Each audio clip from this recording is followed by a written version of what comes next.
ಶ್ರೀಮದ್ದೇವಾದಿ ದೇವ ಶ್ರೀ 1008 ಭಗವಾನ್ ಆದಿನಾಥ ತೀರ್ಥಂಕರವರ ಜೈನ ಮಂದಿರ ಶ್ರೀ 1008-24 ತೀರ್ಥಂಕರರ ಜೈನ ಮಂದಿರ ಅಲ್ಗುರ್ದ ಇಂದಿನ ಶ್ರೀ 1008 ಭಗವಾನ್ ಆದಿನಾಥ ತೀರ್ಥಂಕರು ನವಗ್ರಹ ತೀರ್ಥಂಕರರ ತಥಾ ಭಗವಾನ್ ಭರತೇಶ್ವರರ ಜನಬಿಂಬ ಪಂಚಕಲ್ಯಾಣ ಪ್ರತಿಷ್ಠಾ ಮಹಾಮಹೋತ್ಸವದ ಹಾಗೂ 1008 ಭಗವಾನ್ ಪಾರ್ಶ್ವನಾಥ ತೀರ್ಥಂಕರರು ಮಹಾಮಸ್ತಾಭಿಷೇಕ ಮತ್ತು ಪುರಾತನ ಶ್ರೀ 1008 ಭಗವಾನ್ ಆದಿನಾಥ ತೀರ್ಥಂಕರರ ಜೈನ ಮಂದಿರ ಜೀರ್ಣೋದ್ಧಾರಗೊಂಡಿರುವ ನಿಮಿತ್ತ ವಜ್ರ ಮಹೋತ್ಸವದ ದಿವ್ಯ ಸಾನ್ನಿಧ್ಯವನ್ನು ವಹಿಸಿದಂತಹ ನಮ್ಮ ಪರಮ ಪೂಜ್ಯರು ಆಚಾರ್ಯರು ಬಾಲಬ್ರಹ್ಮಚಾರಿಗಳಾದಂಥ ಆಚಾರ್ಯ ಶ್ರೀ 108 ಗುಣಧರಾನಂದೀಜಿ ಮಹಾರಾಜರು ಇವರ ಪಾದಕಮಲಗಳಲ್ಲಿ ಭಕ್ತಿಪೂರ್ವಕ ನಮನಗಳನ್ನು ಸಲ್ಲಿಸಿ ಇವತ್ತಿನ ಈಗ ತಾನೇ ಸನಾತನ ಧರ್ಮ ಜೈನ ಧರ್ಮ ಭಾರತದ ಭೂಮಿಯಲ್ಲಿ ಜನ್ಮ ತಾಳಿದಂಥ ಧರ್ಮಗಳ ಬಗ್ಗೆ ಅತ್ಯಂತ ವಿಶಾಲವಾಗಿ ಅಧ್ಯಯನ ಮಾಡಿದಂಥ ಮತ್ತು ತಮ್ಮ ವಿಚಾರಗಳನ್ನು ವ್ಯಕ್ತಪಡಿಸಿದಂಥ ಪರಮ ಪೂಜ್ಯ ಜಗದ್ಗುರು ವೇದಾಂತಾಚಾರ್ಯ ಶ್ರೀ ಮಂಜುನಾಥ ಭಾರತೀ ಸ್ವಾಮೀಜಿಯವರ ಶ್ರೀ ಗೋಸಾವಿ ಸಂಸ್ಥಾನ ಮಠ ಅವರಲ್ಲಿ ಭಕ್ತಿಪೂರ್ವಕ ನಮನಗಳನ್ನು ಸಲ್ಲಿಸಿ ಇಂದಿನ ಈ ಒಂದು 24 ವರ್ಷಗಳ ನಂತರ ಈ ಒಂದು ಕಾರ್ಯಕ್ರಮದ ವೇದಿಕೆ ಮೇಲೆ ಇರುವಂಥ ಎಲ್ಲ ಪೂಜ್ಯರಲ್ಲಿ ಭಕ್ತಿಪೂರ್ವಕ ನಮನಗಳನ್ನು ಸಲ್ಲಿಸಿ ಇವತ್ತಿನ ಈ ಕಾರ್ಯಕ್ರಮದಲ್ಲಿ ಭಾಗವಹಿಸಿದಂಥ ಪಂಚಕಲ್ಯಾಣ ಕಾರ್ಯಕ್ರಮದ ಎಲ್ಲ ಕಾರ್ಯಕ್ರಮದ ತಾಯಂದಿರೇ ಹಿರಿಯರೇ ಅಣ್ಣ ತಮ್ಮಂದಿರೇ ಯುವಕರೇ ಇವತ್ತು 24 ವರ್ಷಗಳ ನಂತರ ಮತ್ತೆ ಆಲ್ಗೂರದಲ್ಲಿ ಈ ಒಂದು ಅಭೂತಪೂರ್ವವಾದಂತಹ ಕಾರ್ಯಕ್ರಮವನ್ನು ಇವತ್ತು ನಡೀತಾ ಇದೆ.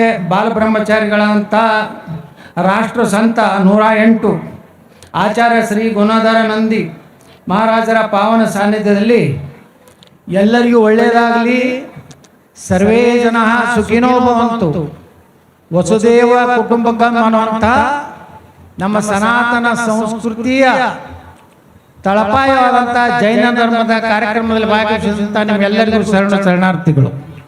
ಇವತ್ತು ನಮ್ಮ ಗುರುಗಳು ಹೇಳೋದು ಸನಾತನ ಧರ್ಮ ಯಾವುದೇ ಮತ್ತೊಂದು ಧರ್ಮವನ್ನು ನಾಶ ಮಾಡಬೇಕು, ಮತ್ತೊಂದು ಧರ್ಮವನ್ನು ಇಡೀ ಜಗತ್ತಿನಿಂದ ಅಳಿಸಿ ಹಾಕಬೇಕು, ಅದು ಒಂದೇ ಧರ್ಮ ಉಳಿಬೇಕನ್ನುವಂಥ ಕೆಟ್ಟ ವಿಚಾರ ಇರುವಂಥ ಧರ್ಮ ಯಾವುದಾದ್ರು ನಮ್ಮದು ಅಲ್ಲ. ಸನಾತನ ಧರ್ಮ ಅಲ್ಲ, ಜೈನ ಧರ್ಮ ಅಲ್ಲ, ಬೌದ್ಧ ಧರ್ಮ ಅಲ್ಲ. ಭಾರತದ ಭೂಮಿಯಲ್ಲಿ ಏನು ಈ ಧರ್ಮಗಳು ಇವತ್ತು ಜನನಾಗ್ಯಾವೆ, ಅವರು ಎಲ್ಲರನ್ನೂ ಒಳ್ಳೆಯದಾಗಲಿ, ಎಲ್ಲರಿಗೂ ಮಳೆ ಬೆಳೆ ಎಲ್ಲ ರೀತಿಯ ಜನರಿಗೆ ಮಾರಕ ರೋಗಗಳು ಬರಬಾರದು, ಸಕಲ ಜೀವರಾಶಿಗಳನ್ನು ಲೇಸನ್ನು ಬಳಸುವಂಥದ್ದೇ ಜೈನ ಧರ್ಮದ ಮೂಲ ಸಿದ್ಧಾಂತ. ಇವತ್ತು ನಾವೆಲ್ಲ ನೋಡ್ತಾ ಇದ್ದೀವಿ, ಗುರುಗಳು ಹೇಳಿದ್ರು ಇವತ್ತು ನಮ್ಮ ದೇಶದಲ್ಲಿ ಅಶಾಂತಿ, ಮತಾಂತರ, ಲವ್ ಜಿಹಾದ್, ಭಾರತವನ್ನು ಇಸ್ಲಾಮೀಕರಣ ಮಾಡಬೇಕು ಅನ್ನುವಂಥ 2047ರ ಟಾರ್ಗೆಟ್ ಇವತ್ತು ನಿರಂತರವಾಗಿ ಭಾರತದಲ್ಲಿ ರಾಜಕೀಯ ವ್ಯವಸ್ಥೆಯಲ್ಲಿ ಒಂದು ಕೋಮನ್ನ ಅತ್ಯಂತ ತಲೆ ಮೇಲೆ ಕುಗ್ಗಿಸುವಂಥ ವ್ಯವಸ್ಥೆ ಭಾರತದಲ್ಲಿ ನಾವು ನೋಡ್ತಾ ಇದ್ದೀವಿ. ನಮ್ಮ ಧರ್ಮಗಳನ್ನು ಅಪಮಾನ ಮಾಡೋದು, ಜೈನ ಧರ್ಮವನ್ನು ಅಪಮಾನ ಮಾಡೋದು, ಸನಾತನ ಧರ್ಮದ ಬಗ್ಗೆ ಅಸಹ್ಯಕರವಾಗಿ ಇವತ್ತು ಮಾತಾಡುವಂಥದ್ದು ಕೆಲವೊಂದು ಮಂದಿಗೆ ರಾಜಕಾರಣದಲ್ಲಿ ಚಾಳಿಯಾಗಿದೆ. ಆದರೆ ಇವತ್ತು ನಾವೆಲ್ಲರೂ ಸಂಘಟಿತರಾದರೆ ನಮ್ಮ ಹಂಗ ಗುರುಗಳು ಯಾವುದೇ ಒಂದು ವಿಚಾರ ಬಂದಾಗ ಅವರ ಒಂದು ಹೇಳಿಕೆ ಒಂದು ಸರ್ಕಾರವನ್ನು ಅಳೆದಾಡಿಸುವ ಶಕ್ತಿ ಇರುವಂಥ ನಮ್ಮ ಗುರುಗಳಿದ್ದಾರೆ. ಮಾತಾಡಬೇಕು.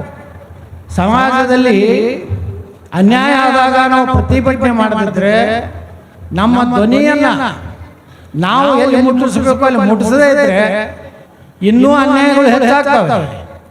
ಮಾತಾಡದೆ ಹೋದ್ರೆ ಅವ್ರೇನು ತಿಳ್ಕೊಂಡ್ಬಿಡ್ತಾರೆ, ನಾವು ಬಹಳ ವೀಕ್ ಅದೀವಿ, ನಾವು ಬಹಳ ದುರ್ಬಲರಿದ್ದೀವಿ ಅಂತ ತಿಳ್ಕೊತಾರೆ. ಜೈನ ಧರ್ಮದ ಬಗ್ಗೆ, ಬ್ರಾಹ್ಮಣರ ಬಗ್ಗೆ ಈ ದೇಶದಲ್ಲಿ ಬಹಳ ಹಗುರವಾಗಿ ಮಾತಾಡುವಂಥ ಮತ್ತು ಹಿಂದೂ ಧರ್ಮದ ಬಗ್ಗೆ ಅವ್ರಿಗೆ ಅರ್ಥ ಆಗೋದಿಲ್ಲ. ಹಿಂದೂ ಧರ್ಮದವರು ಜೈನ ಎಲ್ಲರ ಮ್ಯಾಗೆ ಅವ್ರಿಗೆ ಏನು ಮ್ಯಾಗಿನ ಓಟು ಬಿದ್ದಿದ್ರ ಮ್ಯಾಗ ಆರಿಸಿ ಬಂದಿರ್ತಾರೆ. ಆದ್ರೆ ಒಂದೇ ಕೋಮನ್ನ ಪ್ರೀತಿ ಮಾಡೋದು. ಇವತ್ತು ನೋಡ್ರಿ, ಅಲ್ಪಸಂಖ್ಯಾತ ಇಲಾಖೆ ಇದೆ ಕರ್ನಾಟಕದಲ್ಲಿ, ಅದು ಜಮೀರ್ ಅಹ್ಮದ್ ಖಾನ್ ಒಬ್ಬ ಮಂತ್ರಿ. ಬೆಳಗಾವಿ ಸುವರ್ಣಸೌಧದಲ್ಲಿ ನನಗೆ ಜಮೀರ್ ಅಹ್ಮದ್ ಖಾನ್ ಜಗಳ ಆಯ್ತು. ಒಂದು ಸರ್ಕ್ಯುಲರ್ ತೆಗೆದಿದ್ರು. ಏನ್ ತೆಗೆದಿದ್ರು ಜಮೀರ್ ಅಹ್ಮದ್ ಖಾನ್, ಅಲ್ಪಸಂಖ್ಯಾತ ಇಲಾಖೆ ಏನು ಹಣ ಬರ್ತದೆ ಡೆವಲಪ್ಮೆಂಟ್ ಫಂಡ್ 80% ಮುಸಲ್ಮಾನರಿಗೆ, 10% ಕ್ರಿಶ್ಚಿಯನ್ರಿಗೆ, 10% ನಲ್ಲಿ ಜೈನ, ಸಿಖ್, ಬೌದ್ಧ ಮತ್ತು ಯಹೂದಿ, ಪಾರ್ಸಿ ಅವರಿಗೆ 10%. ಯಾವುದೇ ಒಂದು 100 ಅಪ್ಲಿಕೇಶನ್ ಬಂದರೆ 80 ಅಪ್ಲಿಕೇಶನ್ ಮುಸಲ್ಮಾನರು ಸ್ಯಾಂಕ್ಷನ್ ಮಾಡಬೇಕು. ಮುಂದೆ ನಾನು ವಿಧಾನಸಭೆಯಲ್ಲಿ ಕೇಳಿದೆ, ನಿಂದು ಇಲಾಖೆ ಅಲ್ಪಸಂಖ್ಯಾತ ಇಲಾಖೆ, ನಿಂದು ಸಾಬರಿ ಇಲಾಖೆ ಅಲ್ಲ. ನೀವು ಈ ರೀತಿ ಸರ್ಕ್ಯುಲರ್ ತೆಗೆದಿದ್ದು ನಿನಗೆ ಅಧಿಕಾರ ಇಲ್ಲ.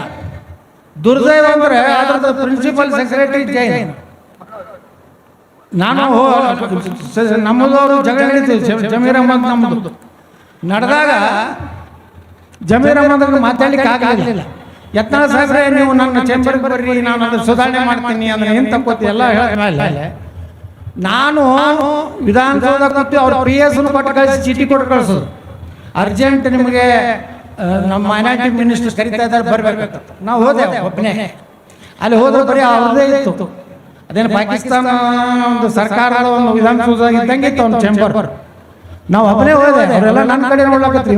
ಅಂತ ಹೋಗುತ್ತೆ ಜೈನ ಅವ್ರ ಅಧಿಕಾರಿ ಪ್ರಿನ್ಸಿಪಲ್ ಪರಿಚಯ. ಸರ್, ನಾನು ಯಾವುದೋ ಜೈನ್ ಅಂತ ಹೇಳಿದ್ರು. ಮತ್ತೇನ್ರಿ ನೀವೇ ಜೈನ್ ಅಂತ ಅಧಿಕಾರಿ ಇದ್ದೀರಿ, ಇಂಥ ಸರ್ಕ್ಯುಲರ್ ಏನು ಮಾಡೋದು ಸರ್, ಮಿನಿಸ್ಟರ್ ಹೇಳ್ತಾರೆ ಮಾಡಬೇಕು. ಮನೋಜ್ ಜೈನ್ ಅಂತ ನೀವು ಇದ್ದಾಗರೆ ಈ ಸರ್ಕ್ಯುಲರ್ ಹೆಂಗೆ ಲೀಗಲ್ ಆಗ್ತದೆ ಚರ್ಚೆ ನಡೀತು. ಒಬ್ಬ ಮಂತ್ರಿಯ ಕಚೇರಿಗೆ ಹೋಗಿದ್ದೆ ನಾನು, ಏನೋ ನಂದೇನು ವೈಯಕ್ತಿಕ ಕೆಲಸಕ್ಕೆ ಹೋಗಿದ್ದಿಲ್ಲ.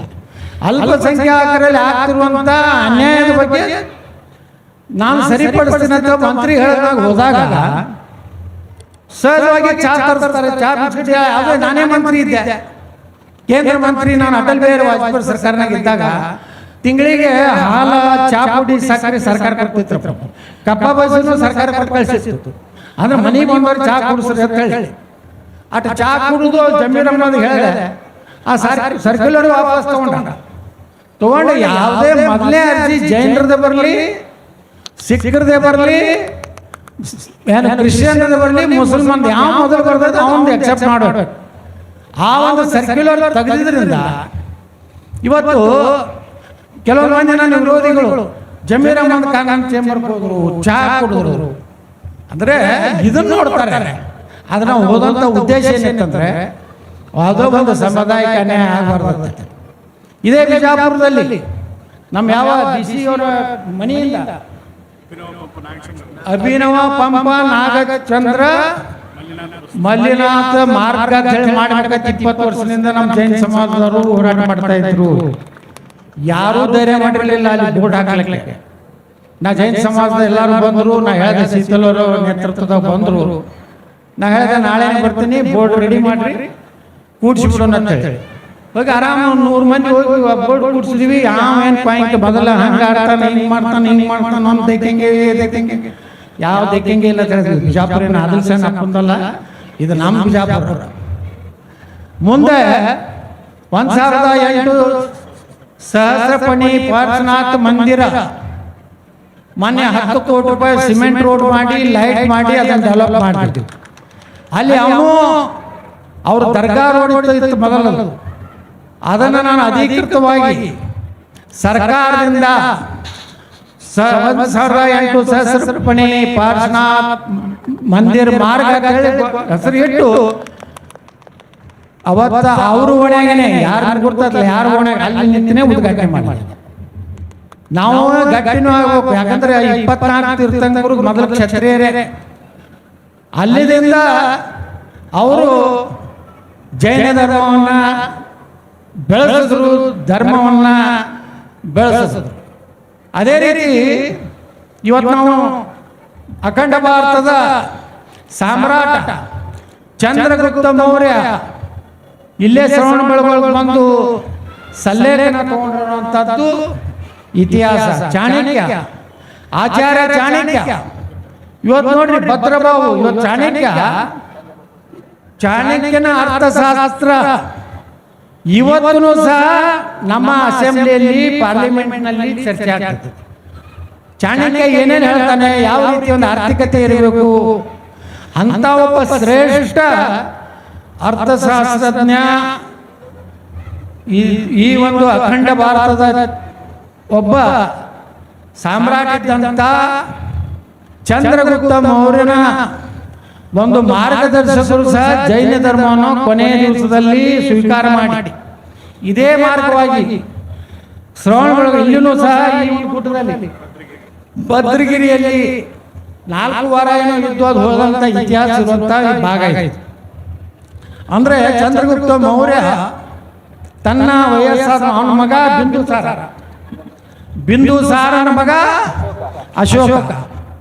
ಇವತ್ತೇನು ಚಕ್ರ ಇದೆಯಲ್ಲ ನಮ್ಮ ಭಾರತ ಧ್ವಜದಲ್ಲಿ 24 ಗೆರೆಗಳ ಚಕ್ರ ಏನಿದೆ ಅದು ಅಶೋಕ ಸಾಮ್ರಾಟನ ಕೊಡುಗೆ, ಅದು ಜೈನ ಧರ್ಮದ ಕೊಡುಗೆ. ಭಾರತಕ್ಕೆ ಹೆಸರು ಬಂದಿದ್ದು ಭರತ ರಾಜನಿಂದ ಭಾರತ ಆಯಿತು. ಇಷ್ಟು ದೊಡ್ಡ ಧರ್ಮ, ಎಲ್ಲ ಧರ್ಮಗಳಿಗೆ ಕೆಲವೊಂದು ಸಲ ಕಷ್ಟ ಕಾಲ ಬರ್ತದೆ. ಆ ಕಷ್ಟ ಕಾಲದಿಂದ ಮತ್ತೆ ಎದ್ದು ಮತ್ತೆ ಜೈನ ಧರ್ಮ ಈ ಜಗತ್ತಿನಲ್ಲಿ ಒಂದು ಶ್ರೇಷ್ಠ ಧರ್ಮವಾಗಿ ತನ್ನ ಅಹಿಂಸಾ ಪರಮೋ ಧರ್ಮ ಅನ್ನುವಂಥ ಸಿದ್ಧಾಂತದ ಮೂಲಕ ಇವತ್ತೇನು ನಮ್ಮ ಛತ್ರಪತಿ ಶಿವಾಜಿ ಮಹಾರಾಜರ ಕ್ಷತ್ರಿಯ ಮರಾಠ ಸಮಾಜದ ಜಗದ್ಗುರುಗಳು ಸಹ ಇದ್ದಾರೆ. ನಾವೆಲ್ಲ ಹೇಳ್ತೀವಿ ವಿಧಾನಸಭೆಯಲ್ಲಿ ಇದೇ ರೀತಿ ಚರ್ಚೆ ನಡೀತು. ಬೆಳಗಾವಿ ಅಧಿವೇಶನದಲ್ಲಿ ಇದು ಮಾಡಿದ್ರು ಬೋರ್ಡ್. ಆದ್ರೆ ನಮ್ಮ ಪಾರ್ಟಿಯವರೇ ನಮ್ಮ ಯಡಿಯೂರಪ್ಪನೇ ಮಾಡಿರಲಿಲ್ಲ, ರೊಕ್ಕನೇ ಕೊಟ್ಟಿರಲಿಲ್ಲ. ಬರೇ ಹೆಂಗೆ ನಮ್ಮದು ಇದು ಜೈನ ಸಮಾಜ ಬೋರ್ಡ್ ಮಾಡ್ಯಾರ, ಅದಕ್ಕೂ ರೊಕ್ಕ ಕೊಟ್ಟಿರಲಿಲ್ಲ. ಮರಾಠ ಸಮಾಜ ಸ್ವಾರ್ಥಕ್ಕಾಗಿ ಕೆಲವೊಂದ್ಸಲ ನಮ್ಮವ್ರೇನು ಭಾಳ ಸಾಧ್ಯ ಮಾಡ್ರಿ. ಇವರು ಮಹಾ ನಾಟಕಕಾರ ಕಂಪನಿ ಐತದು, ಏನು ಮಾಡೋದು. ಆ ಮರಾಠ ಸಮಾಜಕ್ಕೆ ₹1 ಕೊಡ್ಲಿಲ್ಲ ರೀ. ನಾ ಎದ್ದು ವಿಧಾನಸಭೆ ಒಳಗ ಪಾಲಿಂಗದಾಗ ಮಾತಾಡೋಣ. ನಾನು ಬೊಮ್ಮಾಯರು ಕರೆದ್ರು, ಗೌಡ್ರ ಇವತ್ತು ಮಾತಾಡಬೇಡ್ರಿ, ನಾಳೆ ಮಾತಾಡ್ರಿ, ನಾವು ಉತ್ತರ ಕೊಡ್ತೀನಿ ಅಂದ್ರೆ ಏನು, ಆ ಉತ್ತರ ಕೊಡೋಣ ರೊಕ್ಕ ಕೊಡ್ತೀರಿ ಅಂತ ಹೇಳ್ಕೊಂಡ್ರೆ ಕ್ರೆಡಿಟ್ ತಗೋಬೇಕಂತ ಅವ್ರು. ಆದ್ರೆ ಅವ್ರು ಹಣೆ ಬರದಾಗ ಮರ್ದಿವ್ಸ ಬರ್ತಿದ್ದಿಲ್ಲ, ಎಲ್ಲೋ ಅರ್ಜೆಂಟ್ ಹೋಗ್ಬಿಟ್ರು ಅವರು. ಆರ್ ಅಶೋಕ ಉತ್ತರ ಕೊಟ್ಟರೆ ಅವತ್ತು ನಾ ಕೇಳಿದೆ, ಮರಾಠಿ ಬೇರೆ ಮರಾಠ ಬೇರೆ, ಮರಾಠಿ ಒಂದು ಭಾಷೆ, ನೀವು ಮರಾಠಿ ಕನ್ನಡ ಜಗಳ ತಂದಿಲ್ಲ ಹಚ್ಚಬಾರ್ದು ಅಂತ. ಯಾಕಂದ್ರೆ ನಮ್ಮ ಬೆಂಗಳೂರಿನಲ್ಲಿ ಏನು ನಮ್ಮ ಸಹಾಜಿ ರಾಜ ಇದ್ರಲ್ಲ, ಛತ್ರಪತಿ ಶಿವಾಜಿ ಮಹಾರಾಜ ತಂದೆ, ಅಲ್ಲಿ ಸರ್ದಾರರು ಇದ್ರು. ಮತ್ತು ಅವರ ಕೊನೆಯ ಅವರ ಅಂತ್ಯಕ್ರಿಯೆ ಆಗಿದ್ದು ಇಲ್ಲೇ ನಮ್ಮ ಚನ್ನಗಿರಿ ಬಳಿ ಬರ್ತದೆ. ಅಂದ್ರೆ ಅವರು ಕುದುರೆ ಮ್ಯಾಗ ಹೋಗುವಾಗ ಎಡಿ ಬಿದ್ದು ಅಲ್ಲೇ ಅವ್ರದ್ದು ಇದು ಹಾಕಿದ್ರೆ ಅಲ್ಲೇ ಅವ್ರದ್ದು. ಅಂದರೆ ಮರಾಠ ಸಮಾಜಕ್ಕೂ ಕರ್ನಾಟಕಕ್ಕೂ ಭಾಳ ಬಾಂಧವ್ಯ ಇದೆ. ಅದಕ್ಕೆ ನಮ್ಗಿಂತ ಚಂದ ಕನ್ನಡ ಮಾತಾಡ್ತಾರೆ ಅಂತ ಹೇಳಿದ್ರೆ ನಮ್ಮ ಸ್ಪೀಕರ್, ನಿಮ್ಗಿಂತ ಕನ್ನಡ ಭಾಳ ಚೆನ್ನಾಗಿ ಮಾತಾಡ್ತಾರೆ ನಮ್ಮ ಮರಾಠ ಅಂತ ಹೇಳಿದ್ರು. ಅಂದರೆ ಜಾತಿ ಬೇರೆ. ಅದು ಅದಾಗ ಅಶೋಕ್ ಒಪ್ಕೊಂಡ್ರು, ನಾವು ನಿಗಮ ಮಾಡಿದ್ದೀವಿ ಆದ್ರೆ ಹಣ ಬಿಡುಗಡೆ ಮಾಡಿಲ್ಲ, ಅದಕ್ಕೊಬ್ಬ ಆ ಒಂದು ನಿಗಮಕ್ಕೆ ಅಧ್ಯಕ್ಷ ಮಾಡಿಲ್ಲ, ಒಂದು ವಾರನಾಗ ಮಾಡ್ತೀನೋ ಅಂತ ಮಾತನ್ನು ಹೇಳಿ ಮಾಡಿದ್ರು, ಬಿಡುವುದಿಲ್ಲ. ಈಗ ತಾವೇನು ಆದೇಶ ಮಾಡಿಕೊಡೋಲ್ಲ, ಈ ಜೈನ ನಿಗಮ ಇನ್ನೂ ಅಸ್ತಿತ್ವಕ್ಕೆ ಬಂದಿಲ್ಲ. ಅದಕ್ಕೆ ಮುಂದಿನ ಅಧಿವೇಶನದಾಗ ನಿಮ್ಮ ಸಲುವಾಗಿ ನಿಮ್ಮ ಆದೇಶ ಪ್ರಕಾರ ನಾನು ವಿಧಾನಸಭೆಯಲ್ಲಿ ಪ್ರಸ್ತಾವನೆ ಮಾಡ್ತೀನಿ. ಅಷ್ಟರೊಳಗೆ ಗುರುಗಳು ಒಂದು ಮಾತು ಹೇಳಿದ್ರು, ನಾವೊಂದು ದೊಡ್ಡ ಹೋರಾಟವನ್ನು ತಗೋತೀವಿ ಅಂತ ಹೇಳಿ, ನೀವು ಬರೀ ಹೋರಾಟ ಅನೌನ್ಸ್ ಮಾಡ್ರಿ, ನಾ ಅಲ್ಲಿ ಒಳಗೆ ನಾನು ಅದನ್ನ ಪ್ರಸ್ತಾಪ ಮಾಡ್ತೀನಿ. ನೀವು ಮಾಡದೇ ಇದ್ರೆ ವಿಧಾನಸೌಧಕ್ಕೆ ಅವ್ರು 10 ಲಕ್ಷ ಜನ ಬರ್ತಾರೆ, ಹುಷಾರಾಗುವಂತ ಎಚ್ಚರಿಕೆ ಕೊಡುವಂತ ಕೆಲಸ ಇಲ್ರಿ. ಅದನ್ನ ನೀವು ನಿರ್ಣಯ ಮಾಡಿ ಡೇಟ್ ಫಿಕ್ಸ್ ಮಾಡಿ ನಮ್ಗೆ ಹೇಳ್ಬೇಡ್ರಿ. ಅವತ್ತೇ ವಿಧಾನಸೌಧ ಒಳಗೆ ಪ್ರಸ್ತಾಪ ಮಾಡೋಣ. ನೋಡ್ರಿ, ಈ ದೇಶದ ಮೂಲ ಧರ್ಮಗಳಿವೆಲ್ಲ. ಇವತ್ತು ನಮ್ಮ ಧರ್ಮಕ್ಕೇ ಅಪಾಯ ಬಂದಿದೆ ಅಂದಾಗ ನಾವೆಲ್ಲ ಒಂದಾಗಬೇಕು. ಒಗ್ಗಟ್ಟಿನಿಂದ ಇಂಥ ಶಕ್ತಿಗಳನ್ನು ಹಿಮ್ಮೆಟ್ಟಿಸಿದ್ರೆ ಈ ದೇಶದಲ್ಲಿ ಸನಾತನ ಧರ್ಮಗಳು ಉಳಿಲಿಕ್ಕೆ ಸಾಧ್ಯ ಇಲ್ಲ. ಆ ರೀತಿ ವಾತಾವರಣ ದೇಶದಲ್ಲಿ ನೋಡ್ತಾ ಇದ್ದೀವಿ. ಎಲ್ಲೆಲ್ಲಿ ಪಶ್ಚಿಮ ಬಂಗಾಳ, ಎಲ್ಲೆಲ್ಲಿ ಒಂದೊಂದು ಪಾಕಿಸ್ತಾನದಂಗೆ ಆಗಿಬಿಟ್ಟಾವೆ. ಕೇರಳದಲ್ಲಿ ಏನಿದೆ, ಇವತ್ತು ಕಾಶ್ಮೀರ ಅಂತೂ ನಿಮಗೆಲ್ಲ ಗೊತ್ತಿದೆ. ಇವತ್ತು ಪಶ್ಚಿಮ ಬಂಗಾಳದಲ್ಲಿ ಏನಿದೆ, ಸುಮಾರು 2 ಕೋಟಿ ಬೋಗಸ್ ಮತದಾರ ಬಂದರೆ ನಮ್ಮ ದೇಶ ಹೆಂಗೆ ಭಾರತವಾಗಿ ಉಳಿಲಿಕ್ಕೆ ಸಾಧ್ಯತೆ? ಆ ದಿಕ್ಕಿನಲ್ಲಿ ಇಂಥ ಒಂದು ಧರ್ಮ ಸಭೆಗಳಲ್ಲಿ ಮುಂದೆ ನಮ್ಮ ಧರ್ಮದ ಬೆಳವಣಿಗೆ ಆಗಬೇಕು, ಧರ್ಮ ರಕ್ಷಣೆಗಾಗಿ ಏನು ಮಾಡಬೇಕು, ಯಾವ ರೀತಿಯ ರಾಜಕೀಯ ನಿರ್ಣಯಗಳನ್ನು ನಾವು ಮಾಡಬೇಕಾಗ್ತದೆ. ಕಾಲ ಕಾಲಕ್ಕೆ ಯಾರು ಗಟ್ಟಿಯಾಗಿ ಸನಾತನ ಧರ್ಮಗಳ ಬಗ್ಗೆ ಗಟ್ಟಿಯಾಗಿ ನಿಲ್ತಾರೋ ಅಂಥವ್ರು ಬಂದಾಗನೇ ಈ ಧರ್ಮ ಉಳಿಲಿಕ್ಕೆ ಸಾಧ್ಯತೆ ಇದೆ. ಇವತ್ತು ಉತ್ತರ ಪ್ರದೇಶದಲ್ಲಿ ಯೋಗಿ ಆದಿತ್ಯನಾಥ್ ಬಂದಾರ ಅಂತೇಳೇ ಇವತ್ತಲ್ಲೆಲ್ಲ ಬರೋಬ್ಬರಿ ಅದ. ಬರೋಬ್ಬರಿ ಇರಬೇಕಾದ್ರೆ ಬುಲ್ಡೋಜರ್ದವ್ರೊಬ್ರು ಬೇಕೇ ಕರ್ನಾಟಕಕ್ಕೂ. ಆ ಕಾಲು ಬೇಕೇ. ಒಂದು ಕಡೆ ಅಹಿಂಸಾ ಇರಲಿ, ಮತ್ತು ಹಿಂಸಾ ಮಾಡೋರಿಗೆ ಹಿಂಸಾದಿಂದ ಉತ್ತರ ಕೊಡ್ಬೇಕು. ಅವ್ರಿಗೇನು ಹೋಗಿ ಹತ್ತಿ ಬೆಳಗಿದ್ರೆ ಅವ್ರೇನು ಬಿಡ್ತಾರ? ಅದಕ್ಕೆ ಅದೊಂದು ಭಾಗ ಬೇರೆ, ಇದೊಂದು ಭಾಗ ಬೇರೆ.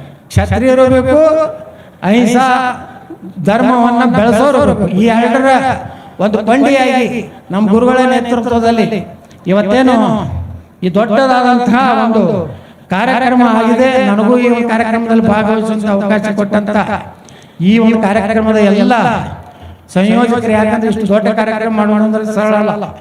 ಇದಕ್ಕೆ ಕೋಟ್ಯಾಂತರ ರೂಪಾಯಿ ಹಣ ಖರ್ಚು ಮಾಡಿ ಧರ್ಮ ಏನೋ ಒಂದು ಧರ್ಮವನ್ನು ರಕ್ಷಣೆ ಮಾಡಲಿಕ್ಕೆ ಮಾಡಿದಂಥ ಕಾರ್ಯಕ್ರಮದಲ್ಲಿ ಭಾಗವಹಿಸಿ ಪೂಜ್ಯರ ಆಶೀರ್ವಾದ ತಗೊಂಡು 24 ತೀರ್ಥಂಕರ ಆಶೀರ್ವಾದ ತಗೊಳ್ಳುವಂಥ ಅವಕಾಶ ಕೊಟ್ಟಿದ್ದ ತಮ್ಮೆಲ್ಲರಿಗೂ ಹೃದಯಪೂರ್ವಕವಾದಂಥ ವಂದನೆಗಳನ್ನು ಸಲ್ಲಿಸಿ ನಾನು ನನ್ನ ಮಾತು ಮುಗಿಸ್ತೀನಿ. ಜೈ ಜಿನೇಂದ್ರ, ಜೈ ಹಿಂದ್, ಜೈ ಕರ್ನಾಟಕ. ಸುಂದರವಾದಂಥ ಮಾತಾಡಿದ್ರು.